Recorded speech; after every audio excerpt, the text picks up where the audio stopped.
cas, ce qui me fait réagir, c'est le mot gérer des émotions. Ça suggérait qu'on peut gérer ça, alors que je ne pense pas qu'on puisse gérer ça.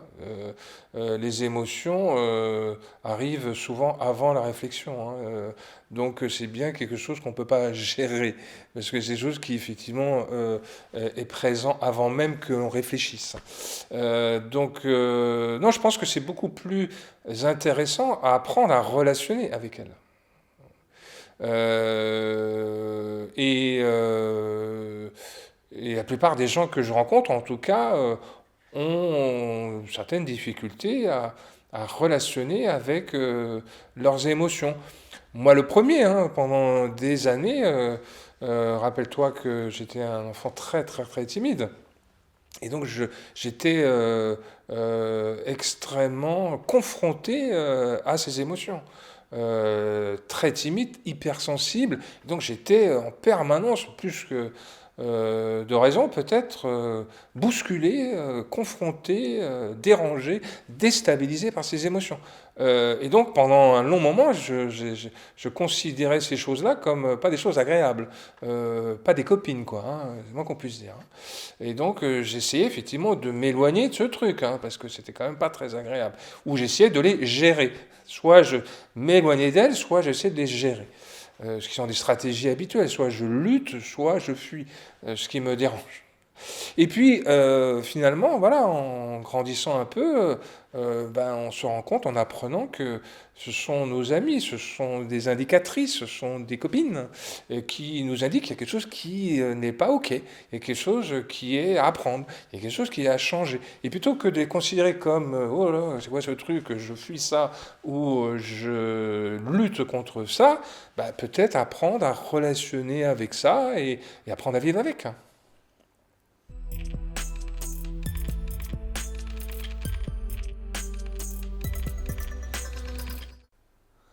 Oui, c'est dans ce sens que on peut apprendre à relationner avec elle. Et c'est en apprenant à relationner avec elle que ça donne du sens. Hein.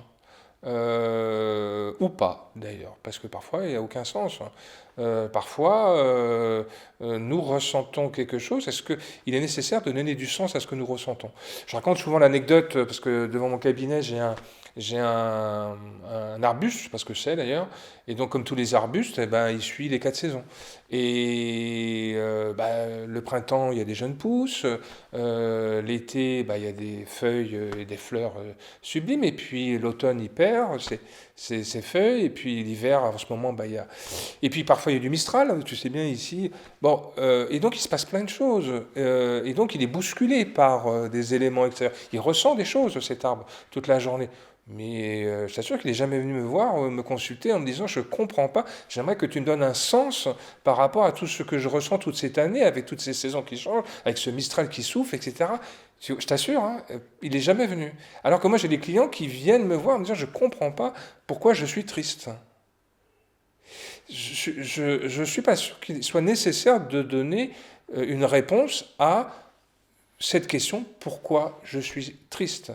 Je suis triste. Je ressens effectivement dans mes feuilles le vent, etc. Et puis demain, ça change, comme toutes les émotions, ça change. On est dans être humain, et là, on est bien dans la question de l'être.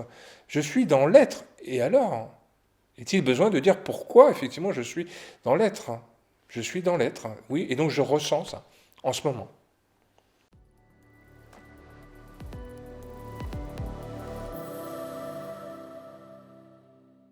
Pour moi, une stratégie, c'est une manière de s'y prendre pour arriver à un but ou à un objectif. Donc, comment je m'y prends pour, je ne sais pas moi, quel exemple je pourrais donner pour comment je me prends pour, comment je m'y prends pour, tiens, faire ce film aujourd'hui avec Gilles. Voilà. Comment je m'y prends en tant que Thierry aujourd'hui pour faire. Tu as bien une stratégie. Une stratégie, c'est toutes les informations que tu mets les unes après les autres, un petit peu comme une recette, pour obtenir ce que tu souhaites, c'est-à-dire un film. Et donc, on peut définir là-dedans la macro-stratégie, c'est-à-dire que tu as préparé ton matériel, tu es venu ici, tu as préparé ton parcours, tu as probablement regardé sur Google pour arriver jusqu'à chez moi. Enfin, tout ça, mais il y a aussi la micro-stratégie, c'est-à-dire toutes les informations, micro-informations que tu mets dans ta tête, la préparation, ce que tu visualises ou pas, ce que tu te réentends dans ta tête, enfin, toute la micro-stratégie qui t'amène à ressentir du coup des émotions. Et ça, effectivement, enfin, je pourrais parler pendant des heures, parce que la stratégie, effectivement, est quelque chose qui me passionne. Donc voilà, dans les grandes lignes, c'est macro-stratégie et micro-stratégie. Qu'est-ce que je fais? Quelles informations je mets en place pour, effectivement, obtenir un résultat qui me convienne ou qui ne me convienne pas, hein. Donc il y a une stratégie pour tout. Si je peux continuer, il y a une stratégie pour se lever de bonne humeur le matin, il y a une stratégie pour dormir, il y a une stratégie pour être boulimique, il y a une stratégie pour... il y a une stratégie pour... Tout est stratégie, en fait. Et la plupart, bien sûr, sont évidemment inconscientes, mais il y a des stratégies pour être motivé, il y a des stratégies pour être stressé, il y a des stratégies pour être angoissé, il y a des stratégies pour tout, tout, tout, tout, tout, tout. À partir du moment où on s'intéresse à la manière dont on s'y prend pour obtenir ça, ben, il y a une manière effectivement pour obtenir quelque chose d'autre.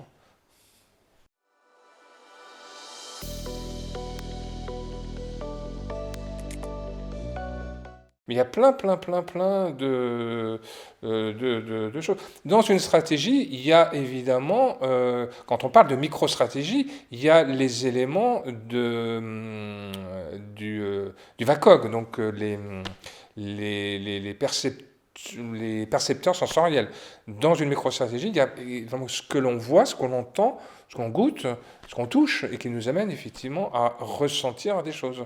Donc dans la micro-stratégie, il y a de cet ordre-là, voilà, il y a nos perceptions.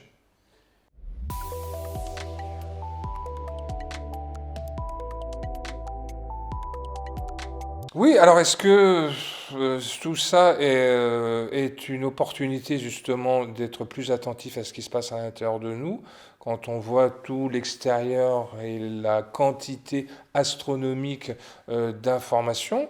Je pense que c'est plutôt une opportunité de porter notre regard sur nous, sur notre intérieur, et ne pas se laisser distraire par toutes ces choses extérieures qui effectivement amènent de la confusion, amènent de la déstabilisation, et nous amènent effectivement soit ce que tu dis, c'est-à-dire à lâcher, enfin plutôt à abandonner, à ne plus rien faire, ou à faire des choses effectivement qui nous conviennent pas, quoi, qui sont contre nous. Donc la PNL, en tout cas, est un modèle avant tout de communication de soi à soi.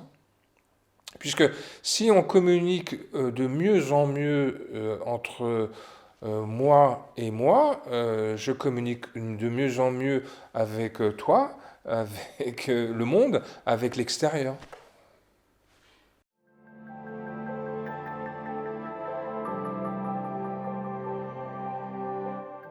Ah ouais, ça c'est un sujet passionnant, hein. Certains parlent de l'enfant intérieur. Oui, je pense qu'on a tous à l'intérieur de nous un enfant qui est lui libre, qui est lui débarrassé de toute croyance, de tout regard extérieur, de tout ça, qui est très connecté à la vie, quoi, à quelque chose, pour parler tout à l'heure de la religion, c'est ça, quoi, la vie, quoi, quelque chose de très divin, c'est voilà, la source, quoi.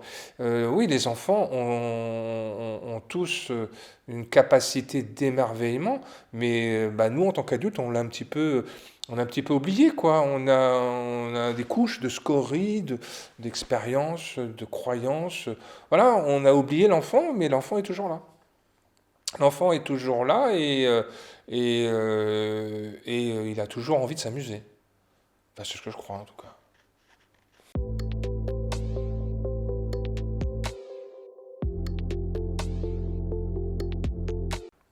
Donc, le lâcher-prise n'est pas de la résignation, n'est pas de l'abandon. Euh, ce que je pense de la notion de lâcher-prise, il y a quantité de gens qui ont parlé là-dessus, hein. N'est que mon point de vue, ce n'est que ma petite expérience. Pour moi, le lâcher-prise, c'est accepter les choses telles qu'elles sont, là, dans le présent. Et donc c'est observer ce qui se passe là, en ce moment, quoi qu'il se passe. Quoi qu'il se passe. C'est plus quelque chose de l'ordre de j'accepte ce qui est, plutôt que, bon, la résignation, c'est la non-acceptation de ce qui est, hein. C'est, bon, c'est comme ça me convient pas, c'est le foutoir, bon, allez, je laisse tomber, je bois des bières, pour revenir à ce que tu disais tout à l'heure. C'est pas ça, le lâcher-prise. Le lâcher-prise, c'est pour le moment, soit j'ai fait tout ce qui était possible de faire pour que les choses changent, soit si j'ai fait tout ce qui était possible, ben, j'accepte les choses telles qu'elles sont, avant que ça change. Tu vois la nuance, c'est quelque chose de l'ordre de, voilà, je vis ça, c'est pas forcément ce que je voudrais vivre. Alors, si c'est pas ce que je voudrais vivre, ben je change, j'essaie de changer. Si je ne parviens pas à changer, ben je l'accepte. Voilà une façon de voir le lâcher-prise. Rien à voir avec l'abandon et la résignation. On est plutôt dans une forme d'action, on n'est pas dans quelque chose qu'on subit. La résignation et l'abandon, c'est je subis. Là, non, c'est je suis acteur de cette chose-là. Certes, elle ne me convient pas, elle est parfois difficile à accepter, et parfois accepter, c'est accepter l'inacceptable, hein, parfois. Voilà,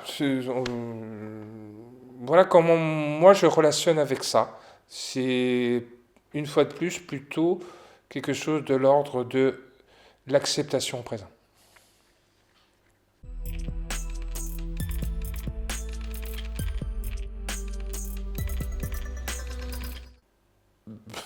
J'y adhère complètement. C'est très PNL ça, hein, c'est complètement PNL. Euh, c'est Einstein qui disait ça, hein. La folie, c'est de faire tout le temps la même chose en espérant que ça change. Donc, en fait, il a dit plein de choses aussi, hein. Mais oui, effectivement, si tu veux que quelque chose change, fais quelque chose de différent, qui a plus de chances de fonctionner que ce que tu fais d'habitude et qui, de toute façon, ne fonctionne pas.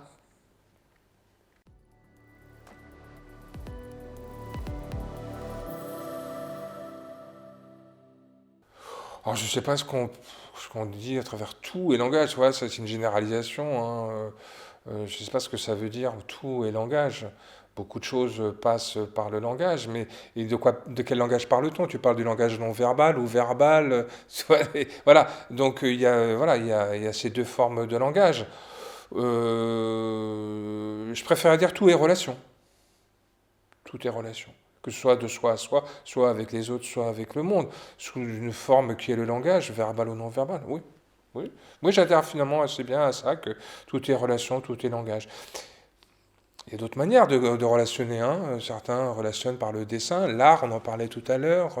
Il y a je ne sais pas combien de façons de relationner, hein. La sculpture, l'art, le théâtre, la comédie, il y a une quantité de manières pour relationner. Tout ça, ce sont sûrement des formes de langage. Même le silence est une forme de langage, et oui, parce que le silence, effectivement, est souvent le meilleur outil de communication. Moi, quand j'étais commercial, on nous disait souvent ça, hein, dans la relation commerciale, souvent le silence est l'outil le plus puissant. Parce qu'en ne disant rien, il se passe quelque chose. Le fait de ne rien dire, c'est une manière de communiquer. Quand une personne est dans le silence, c'est une manière de dire quelque chose.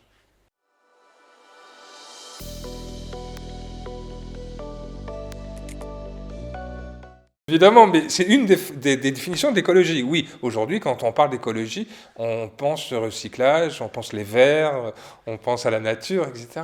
En tout cas, sous le prisme de la PNL, c'est ce- même si c'est en lien, hein, évidemment, hein, l'écologie, c'est une manière de se respecter soi. C'est qu'est-ce qui est le plus juste, qu'est-ce qui est le plus en lien avec nous. Et si effectivement on est en lien avec nous, si on est en lien, en relation avec notre propre écologie, ben, je pense que l'extérieur va de même. Tout part de l'intérieur, n'est-ce pas? L'intérieur n'est que, ou l'extérieur n'est que le reflet de notre intérieur.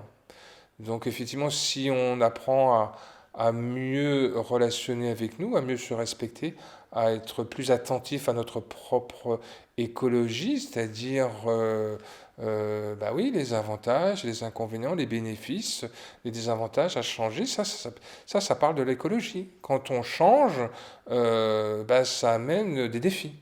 Et c'est souvent un sujet que j'aborde quand j'accompagne quelqu'un. Oui, effectivement, il y a un changement qui est souhaité. Quels sont les avantages du changement? Quels sont les désavantages du changement? Il n'y a pas toujours que des avantages à changer. Ça nous amène à relever des défis, à apprendre de nouvelles choses.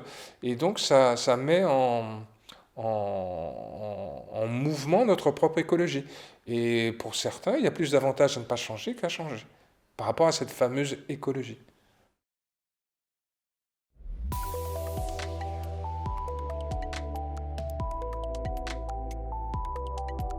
Bah, tu as remarqué, à chaque fois, voilà, je t'invite à préciser ta pensée pour éviter effectivement bah, des distorsions ou des interprétations de ma part, de m'approcher un peu plus de ce que je crois être ton idée. Enfin, c'est éviter que ma carte du monde vienne prendre la place de la tienne, ouais, ne vienne interférer sur la tienne. Et donc, du coup, je ne t'écoute plus. Si ma carte du monde vient interférer sur la tienne. Donc oui, ça demande bah, de s'intéresser à l'autre, de tenter d'essayer de comprendre l'autre, de s'approcher de son monde, de s'approcher de sa carte. Bon, bah, ça demande effectivement bah, des qualités de curiosité, d'empathie. Enfin, c'est tout ce qu'on met en place dans une relation. C'est s'intéresser à l'autre. Hein.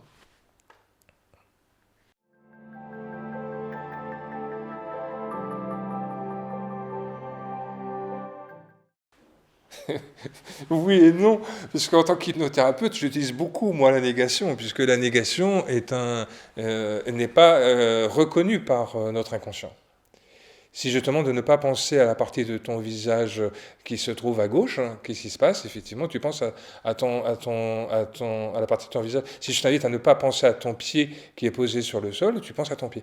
Donc, notre cerveau n'entend pas la négation. Et pour répondre à ta question,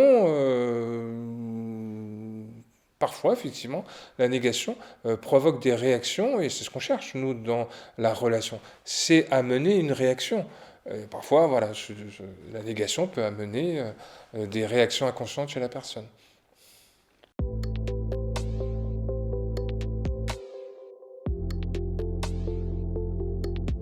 Là, quand tu me parles de ça me fait penser à la communication non violente. C'est effectivement exprimer les choses en termes de je constate les faits tels qu'ils sont, sans interpréter, enfin en tout cas le moins possible les faits, ce qui arrive quand même souvent dans les relations conflictuelles. On interprète selon notre propre carte du monde, qui n'est pas celle de l'autre. Et donc, dans la communication non violente, c'est Thomas d'Assembourg qui est le pape de cette communication non violente, qui a écrit ce bouquin que j'ai adoré, les mots sont des murs ou des fenêtres. Donc, de parler effectivement de faits et de nos besoins non satisfaits à travers les faits qu'on constate. Donc là, effectivement, c'est plutôt un langage positif, plutôt qu'un langage négatif qui serait perçu comme de la critique. Oui, ça me fait penser à ça quand tu me dis ça.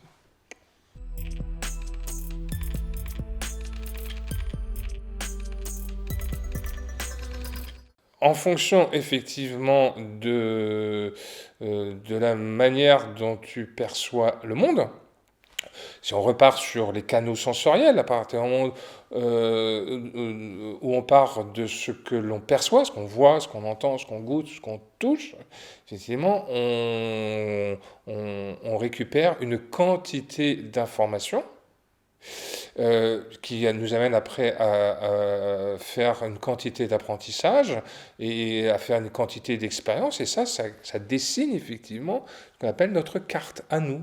L'ensemble de nos expériences, l'ensemble de nos croyances, l'ensemble de nos valeurs, tout ça c'est lié à nos expériences, hein, ça dessine une carte. C'est notre carte à nous. Mais ce n'est que notre carte, hein. Et quand on dit la carte n'est pas le territoire, c'est que d'autres ont vécu d'autres choses, ont vu d'autres choses, ont entendu d'autres choses, ont goûté autre chose, ont cru autre chose, ont mis des choses autour de ça comme des valeurs, ça plus. Et donc c'est d'autres cartes. Et le territoire, c'est l'ensemble de toutes ces cartes.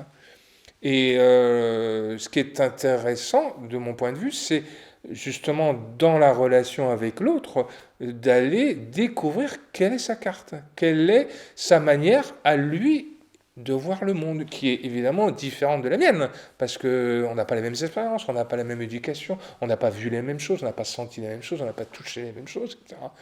Donc, il y a des quantités de cartes. Nous, on en a une habituelle, on va dire, souvent, mais d'autres, effectivement, sont des sources d'enrichissement pour nous. Donc la carte n'est pas le territoire. Nous n'avons qu'une vision, une perception du monde qui est incomplète.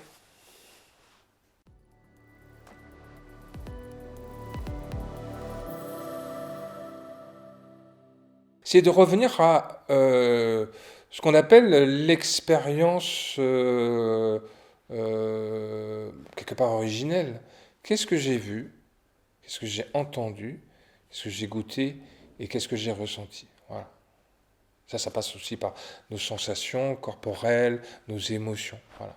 Et s'alléger de toutes les constructions, de toutes les scories, de toutes les couches de croyances, effectivement, qui nous éloignent, pour revenir à ce qu'on disait tout à l'heure, de cet enfant qui, lui, vit tout à fait ça. Les enfants, eux, ne se posent pas ces questions-là. Ils sont dans le présent, ils ne sont pas en train de se poser des questions existentielles, si le pourquoi, du comment, si ça a un sens ou pas de sens. Ils sont dans le monde, ils sont dans la vie, ils sont dans le vrai, quoi. Et eux, ils sont juste dans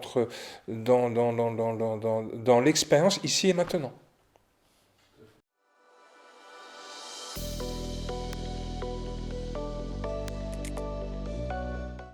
C'est bien donner un autre sens que celui qu'on donne en lien avec notre carte. Je ne suis pas très précis là, hein.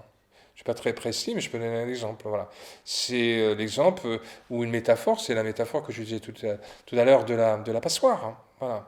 Je regarde le monde par rapport à ma carte à travers ce trou de la passoire.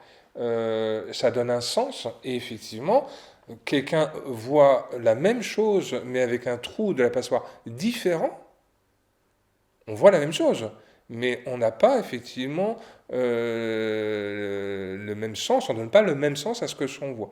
Donc c'est ça un recadrage, c'est donner un autre sens aux choses, c'est décaler, avoir un autre point de vue.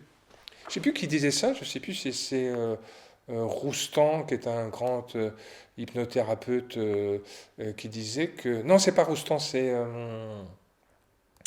quelqu'un que j'ai écouté il n'y a pas longtemps qui s'appelle Serge Marquis, qui a fait un bouquin qui s'appelle On est foutu, on pense trop. Et il parle notamment du hamster. Le hamster, c'est ce truc qui tourne dans la tête en permanence, ce dialogue interne, cette voix en permanence et qui parle toute la journée, toute la journée, toute la journée, toute la journée, et qui du coup nous met en hypnose, hein. Quelque part on est hypnotisé par cette voix. On s'en rend pas compte, hein, mais elle nous hypnotise et nous empêche d'être au spectacle. Et le spectacle, c'est la vie, quoi. C'est qu'est-ce qui se passe ici et maintenant.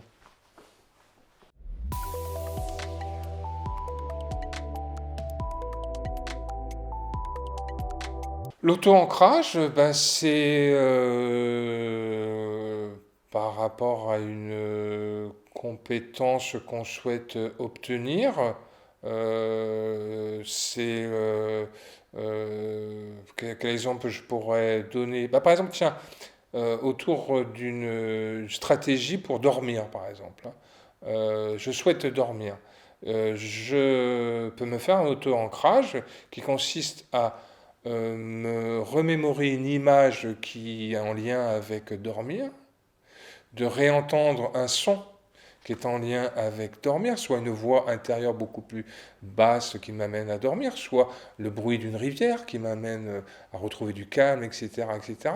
Et à un moment, un geste kinesthésique de la main, par exemple, qui signifie c'est le moment d'aller dormir, peut-être en mettant comme ça nos bras de cette façon-là ou de cette façon-là, etc. Donc des ancrages, c'est des stimuli, on va dire, sensoriels, que ce soit sur le plan visuel, auditif, kinesthésique, odorama, etc.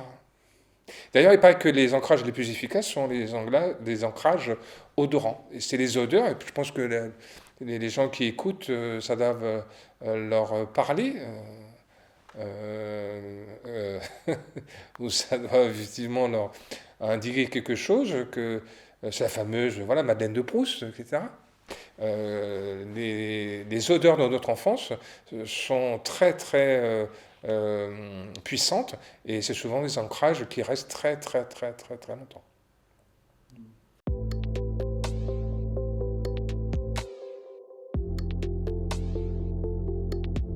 Et c'est vrai, c'est la Madeleine de Proust, c'est l'odeur des cuisines quand on était chez nos grands-parents, qu'on cuisinait avec notre grand-mère. Enfin, c'est tous les odeurs qui, selon la PNL en tout cas, persistent plus longtemps que les autres ancrages sous différents, enfin, sous les autres récepteurs.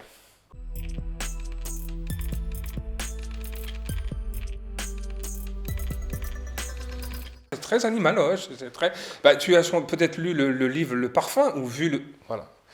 Voilà, tout est dit, voilà, tout est dans le film et enfin le bouquin est encore plus puissant, tu vois, parce que c'est une vraie suggestion hypnotique, hein, parce qu'on se met à la place de ce tueur, on vit à travers effectivement ce qu'il est en train de vivre, ce qui est une merveilleuse induction hypnotique, hein. Mais voilà, le parfum illustre très bien la puissance d'une odeur et la puissance de cet ancrage.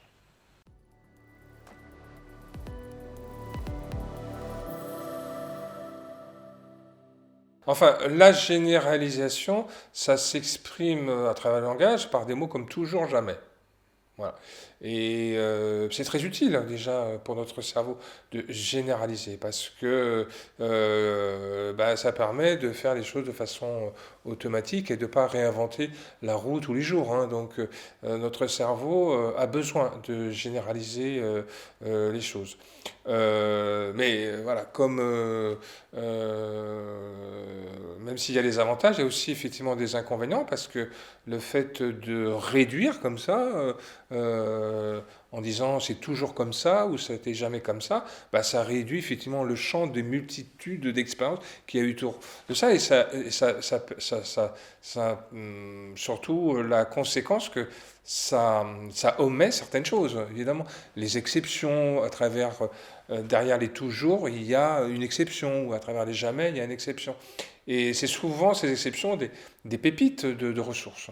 Donc voilà, il y a des avantages et des inconvénients au fait que notre cerveau généralise. Quant à l'omission, bah, c'est une information qui manque, hein. Et bon, bah, voilà, il y a des avantages et des inconvénients là aussi à omettre certaines choses. Notre cerveau parfois a besoin d'omettre certaines choses, certaines qu'il n'a pas envie de se remémorer, pas réentendre, une manière de protéger, hein. Notre inconscient est là pour nous protéger. Et les distorsions, bah, la distorsion, tout ça, c'est toutes les déformations qui nous amènent effectivement à filtrer et à avoir qu'une partie de l'information. Mais les généralisations et les omissions sont des formes de distorsion, hein.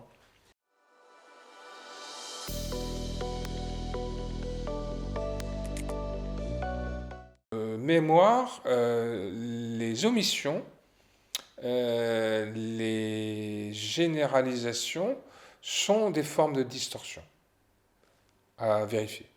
C'est-à-dire, il manque une information que la personne omet volontairement par rapport à l'expérience originelle. Alors, pour donner un exemple concret sur une distorsion, donc une déformation, hein, c'est une déformation par rapport à l'expérience originelle. Pour dire simple,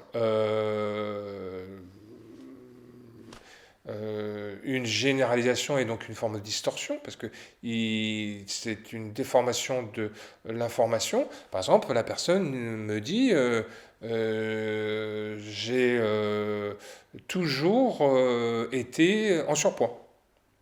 Voilà, ça m'arrive régulièrement de rencontrer des personnes que j'accompagne autour des troubles du comportement alimentaire, parce que c'est quand même plutôt ma spécificité d'accompagner ce type de demande autour de troubles du comportement alimentaire, addiction, pulsion, etc. etc. Et donc souvent j'entends, j'ai toujours eu des problèmes de poids. Et donc le travail effectivement du thérapeute, de l'accompagnant, c'est de retrouver l'information originelle et de repérer cette distorsion qui est une généralisation, c'est-à-dire que la personne croit que ça a toujours été comme ça. Et la meilleure manière de questionner une généralisation, c'est de répéter toujours, toujours, toujours, toujours. Et là, la personne commence un petit peu à réfléchir, commence à reprendre conscience de non, pas toujours, pas depuis que je suis né. Et donc, il y a eu des moments où c'était différent. Bah oui. Et donc, ça permet effectivement de sortir des moments d'exception où la personne n'a pas eu le problème, en l'occurrence le problème de poids, et là, du coup, d'explorer qu'est-ce qu'elle faisait de différent, etc. etc. Voilà, je ne sais pas si je suis clair dans mon explication, mais voilà, pour résumer, la distorsion, c'est une déformation que fait la personne pour de très bonnes raisons par rapport à l'expérience originelle qu'elle a vécue dans le passé, bien entendu, et ce qu'elle a vu, ce qu'elle a entendu, ce qu'elle a ressenti, ce qu'elle a touché. Et voilà, c'est une déformation de ça. Donc le travail de l'accompagnant, c'est de retrouver l'expérience originelle pour se, comment dire, pour retrouver l'expérience originelle, tout simplement.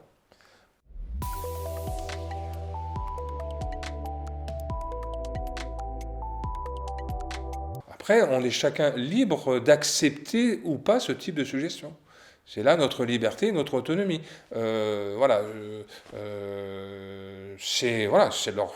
Une fois de plus, et j'ai peut-être quelques idées sur leurs raisons, mais je ne suis pas à leur place, donc je ne peux pas interpréter. Je voudrais surtout pas interpréter, mais il y a sûrement des très bonnes raisons pour communiquer de cette façon-là. Et tu en as donné une partie. Hein. C'est ce qu'il y a derrière. Il y a de la peur, il y a de la confusion. Et donc évidemment que c'est beaucoup plus facile de gérer un pays et de cadrer un pays, là on parle du cadre, qui a peur qu'un peuple libre.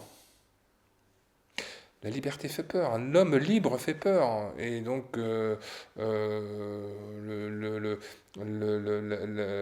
la personne effectivement qui est dans un cadre où l'on lui dit il faut, il n'y a pas trop de questions à se poser, il n'y a pas trop de réflexion, et puis c'est quand même, c'est simple pour les deux parties, les deux parties ne se posent pas trop de questions.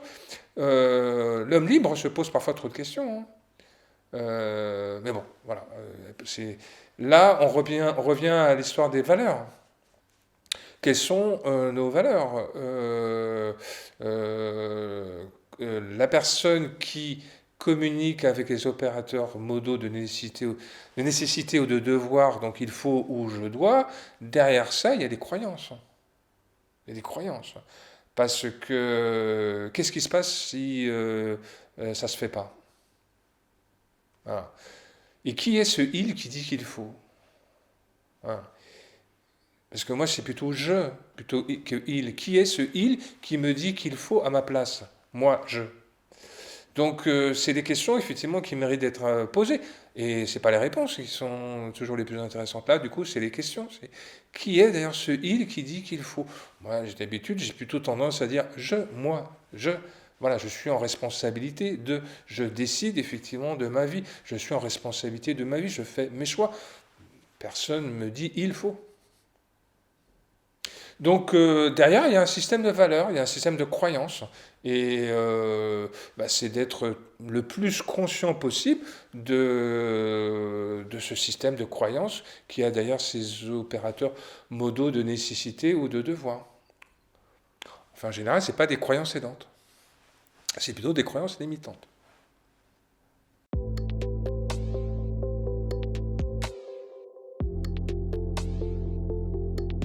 Il y a majoritairement des femmes.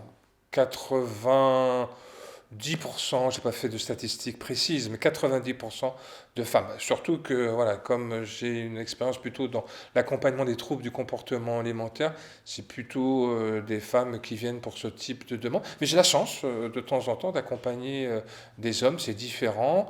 Le pourquoi, j'ai ma petite idée, hein, évidemment, pourquoi il y a plus de femmes que d'hommes, mais c'est une idée que je partage qu'avec moi-même, avec d'autres peut-être, c'est que je pense que les femmes ont plus la capacité à changer. C'est mon point de vue. Je pense qu'elles sont beaucoup plus flexibles, beaucoup plus souples, beaucoup plus dans la remise en cause, beaucoup plus en lien avec leur intériorité, probablement liée à plein de choses. Ce qui me vient, c'est la maternité, peut-être, par exemple. Mais j'observe beaucoup, beaucoup plus de femmes, et ce qui fait ma joie, parce que c'est beaucoup plus intéressant à accompagner, de mon point de vue, que certains hommes, et là j'évite de faire une généralisation ou une généralité. Voilà, les hommes sont beaucoup plus souvent justement dans l'ego, on en parlait tout à l'heure, donc dans le faire. Ce qui est important, c'est être dans le faire. J'ai l'impression que les femmes, et c'est ma perception, sont plus dans l'être, et donc c'est beaucoup plus intéressant. Mais voilà, l'idée pour moi maîtresse, c'est qu'elles ont beaucoup plus la... Est-ce que c'est une compétence? Est-ce que, je sais pas, est-ce que... en tout cas, elles ont beaucoup plus une propension à changer, beaucoup plus que les hommes.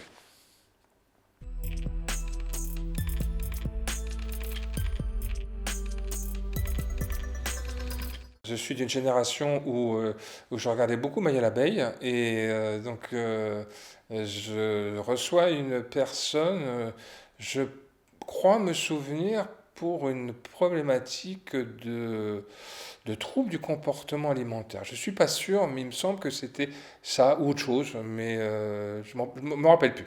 En tout cas, la demande de la personne n'est pas le problème. C'est souvent ce qu'on observe en tant que thérapeute, c'est que le symptôme n'est pas le problème. Donc ce que l'amène la personne, par exemple le trouble du comportement alimentaire, n'est pas le problème. Et donc le travail d'un thérapeute, c'est d'aller explorer qu'est-ce qui amène, donc les stratégies, tout ça, qu'est-ce qui amène la personne à avoir ce problème, enfin cette demande, c'est-à-dire et le comportement alimentaire. Et on arrive avec un travail justement à l'expérience originelle.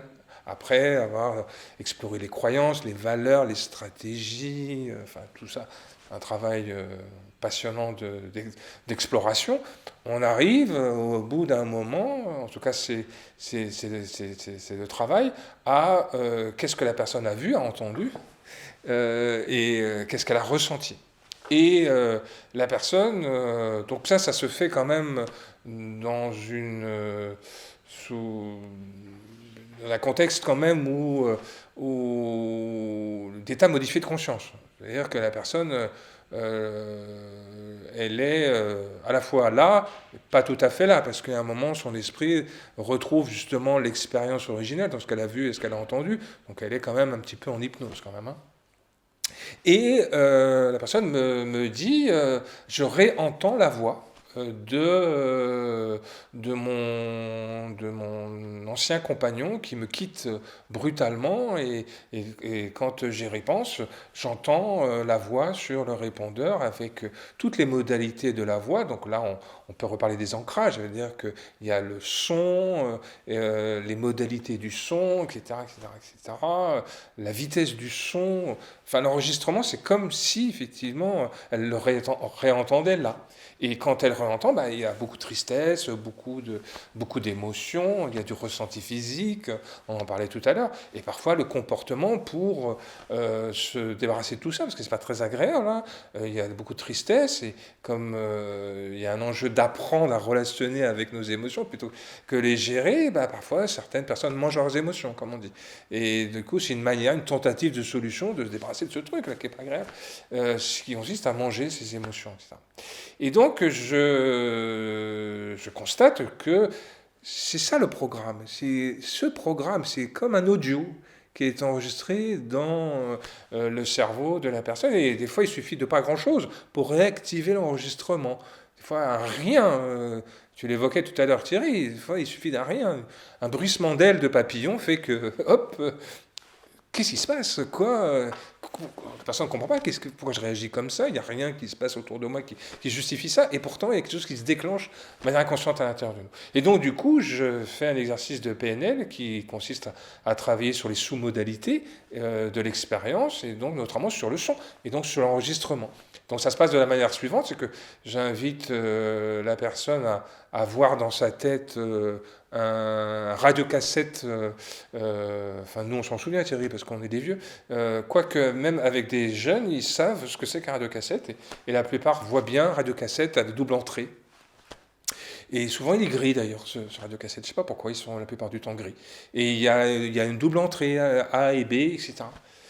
Et donc j'invite la personne qui est quand même dans un état modifié de conscience hein, pour vivre ce type d'expérience à voir ce radiocassette avec les deux entrées A et B ouvertes.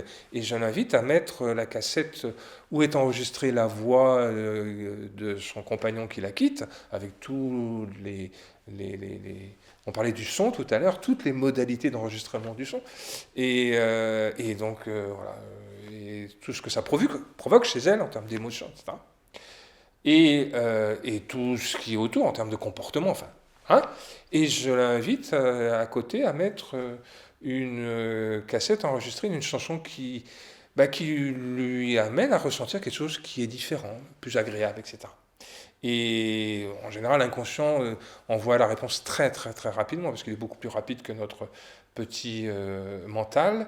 Et je ne sais plus, je lui dis, bah, ça peut être une chanson qui me fait du bien, et moi, il me vient Maya l'abeille. Voilà.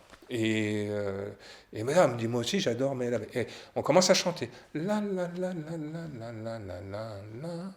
La, la, la, la, la, la, la, la. Donc c'est super pour l'ancrage parce que du coup ça va rester dans la tête de la plupart des gens qui écoutent. Et donc on commence à chanter Maya l'abeille dans le cabinet. Et donc je l'invite à observer ce que ça lui fait. Donc on rigole évidemment comme des tordus parce que chanter Maya l'abeille ça nous amène de la joie, enfin comme là. Hein. Et parce que ça ne peut que nous amener à ressentir ça, Maya l'abeille. On voit pas bien ce que ça peut nous faire ressentir d'autre en même temps. Puis il y a la légèreté. D'ailleurs Maya l'abeille est le logo de mon entreprise parce que je trouve qu'il y a beaucoup de symbolique autour de cette petite abeille qui à la fois est espiègle, à la fois un peu dans bon point, mais en même temps beaucoup de légèreté. Je trouve que c'est très très joli, on pourrait parler des heures autour de Maya l'abeille. Et puis c'est lié à l'enfance, à notre enfant intérieur, etc. etc. Donc j'adore Maya l'abeille, et je remercie d'ailleurs, j'en profite ici, Andy, qui est un ami qui a eu le talent de créer cette Maya, qui n'est pas la Maya originelle, parce qu'il aurait fallu payer des choses, et qui a créé une Maya spécialement pour moi. Donc merci Andy. Et donc voilà, je l'invite à un moment à écouter les deux enregistrements en même temps, comme en une stéréo dans sa tête. Donc elle entend la voix de son compagnon et la voix et la chanson de Maya l'abeille. Et ça, dans sa tête, ça fait de la stéréo. Et moi, je travaille sur les modalités. C'est-à-dire que j'accélère Maya l'abeille, j'augmente le son de Maya l'abeille, je descends le son de la voix de son compagnon, j'accélère le son de la voix de son compagnon, je ralentis, je peux même changer la voix du compagnon. Je change tout avec elle, voilà. Et voilà, comme un régisseur son, quoi. Voilà, je modifie en tout cas l'expérience auditive. Et à un moment, j'invite à la personne à imaginer un marteau pilon. Et un marteau pilon, c'est voilà, un marteau qui est au-dessus d'une plaque en marbre comme ça et qui est suspendu. Et je l'invite à prendre la cassette où est enregistré le nom enfin, la voix de ce mec. Je compte un 2 3 et le marteau pilon tombe sur la cassette. Et voilà. Et la personne revient après cette expérience et je lui demande de repenser du coup à son compagnon. Et là, bien sûr qu'elle rigole et elle entend Maïla l'abeille dans sa tête. Et elle est revenue 15 jours, 3 semaines après, et elle me dit, mais c'est incroyable comment Maya Albeil m'a sauvé la vie, puisqu'elle a rencontré, je pense que c'est elle d'ailleurs, j'espère que ma mémoire ne fait pas défaut, en sortant de son... Alors qu'elle avait effectivement une relation, on va dire, un peu compliquée avec les hommes. Du coup, suite à ça, il y avait des ancrages, il y avait des croyances, il y avait plein de choses qui avaient été installées. Et grâce à Maya l'abeille, Maya lui a permis de rencontrer un nouveau compagnon, je pense un collègue de travail en sortant du bureau, je crois, alors qu'elle avait constaté qu'elle était en panne ou une roue crevée, le fameux coup de la panne, etc. En tout cas, grâce à Maya l'abeille, elle est revenue 15 jours après, ses comportements avaient changé et elle a rencontré un nouveau mec, etc., etc. Vive Maya l'abeille.